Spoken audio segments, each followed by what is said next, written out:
औज़ुबिल्लाहिमिनश्शैतानिर्रजीम बिस्मिल्लाहिर्रहमानिर्रहीम। अच्छा तो गाइस, आज की वीडियो हमारे कुछ हट के होगी टेक्निकल वीडियोस की जानिब से। तो आप सुबह से सुनते आ रहे होंगे कि वीडियोस में आपने देखा होगा, न्यूज़ बहुत से चल रहे हैं डॉक्टर अब्दुल कादिर ख़ान के बारे में। ठीक है, तो उनके इंतकाल की ख़बर चल रही है। तो अभी थोड़ी देर पहले एक स्टेटमेंट भी आई है वफाकी वज़ीर दाखिला शेख रशीद की जानिब से। ठीक है, उन्होंने इस बात की तस्दीक भी की है।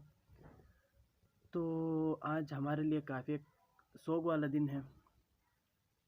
ठीक है, तो अब तमाम से इल्तिमास करते हैं कि उनके लिए मग़फ़िरत की दुआ करें, उनके लिए नमाज़ें पढ़ें। ठीक है, वो हमारे पाकिस्तान के ऐसे हीरो हैं जिनको हम कभी फरामोश नहीं कर सकते। ठीक है, जो हमारे एटमी साइंसदान थे और जिसने हमारे लिए पाकिस्तान के लिए एटम बम्स बनाए थे। ठीक है, तो उनके बारे में एक शेर पेश करता हूँ। इसीलिए एक शायर बेहतरीन अंदाज में फरमाते हैं।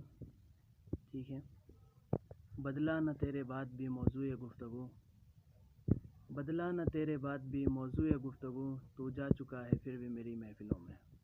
वतन की मिट्टी